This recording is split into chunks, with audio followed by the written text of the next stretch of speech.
लोकसभा चुनाव 2024 के लिए 4 जून को मतगणना होगी। रांची संसदीय क्षेत्र के लिए मतगणना को लेकर पंडरा बाजार समिति में व्यवस्था की जा रही है। व्यवस्था एवं प्रक्रिया की जानकारी देने के लिए निर्वाची पदाधिकारी राहुल कुमार सिन्हा ने उम्मीदवारों और एजेंटों के साथ बैठक की। बैठक में निर्वाची पदाधिकारी राहुल कुमार सिन्हा ने भारत निर्वाचन आयोग के दिशा निर्देशों के अनुसार काउंटिंग हॉल में की गई व्यवस्था एवं प्रक्रिया की विस्तृत जानकारी दी। वहीं उन्होंने काउंटिंग हॉल के अंदर मतगणना की प्रक्रिया के बारे में भी विस्तार से जानकारी दी। सभी उम्मीदवारों एजेंटों से मतगणना स्थल में भारत निर्वाचन आयोग के दिशा निर्देशों के पालन की बात कही। Honourable election commission of India के गाइडलाइंस के अनुसार काउंटिंग की बृहद पैमाने पर तैयारियां की जाती हैं और यहाँ रांची लोकसभा के अंतर्गत पंडरा स्थित बाजार समिति में काउंटिंग की पूरी व्यवस्था अरेंज की गई है। अब ये सारी व्यवस्थाओं से सभी कैंडिडेट्स तथा उनके इलेक्शन एजेंट्स को रूबरू कराना आवश्यक होता है। उस आलोक में आज सारे कैंडिडेट्स तथा उनके एजेंट्स के साथ यहाँ पे एक मीटिंग रखी गई और उन्हें विस्तार पूर्वक काउंटिंग हॉल्स तथा पूरे स्ट्रॉन्ग रूम के विभिन्न व्यवस्थाओं के बारे में विस्तार से बताया गया है।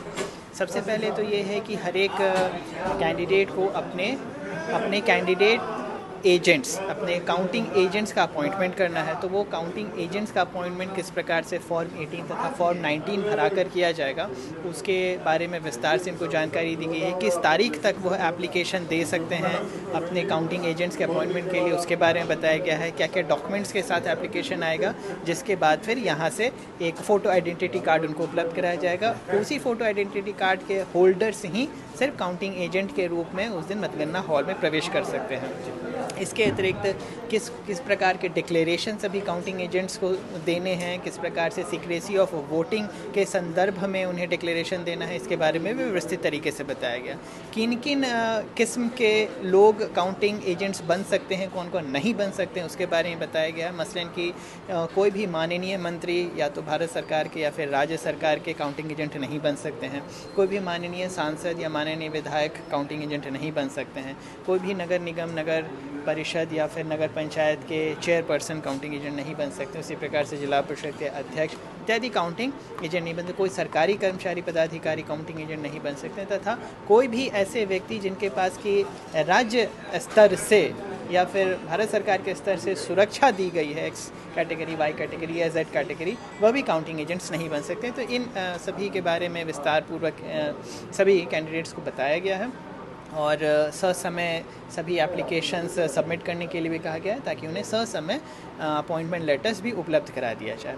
इसके अतिरिक्त काउंटिंग प्रेमाइसेस में कहाँ कहाँ पे गाड़ियाँ लगेंगी, कैसे कैसे पार्किंग हुई, किन के गाड़ियों को अलाउ किया जाएगा, किन को नहीं अलाउ किया जाएगा, उसके बारे में विस्तार से बताया गया है। मोबाइल फ़ोन्स अलाउड नहीं रहेंगे, what are dos and don'ts, उनके बारे में बताया गया है।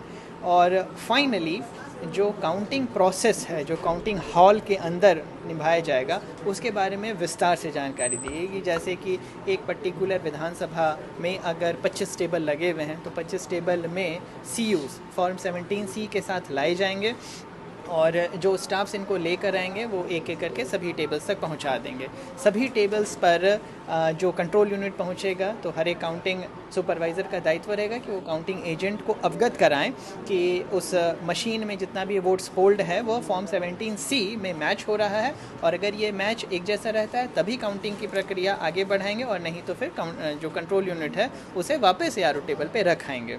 अगर मशीन ऑन हो जाती है और फॉर्म 17C के साथ टोटल वोट्स का मिलान हो जाता है तब फिर रिजल्ट बटन को क्लिक करा के उसको बिल्कुल इस तरीके से काउंटिंग एजेंट के पास दिखाना है ताकि कैंडिडेट और उनके जो। न्यूज़ विंग के लिए रांची से रफी समी की रिपोर्ट।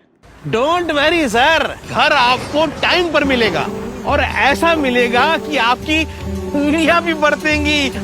ये देखिए सर, A1 क्वालिटी का सीमेंट लगा रहा हूं मैं।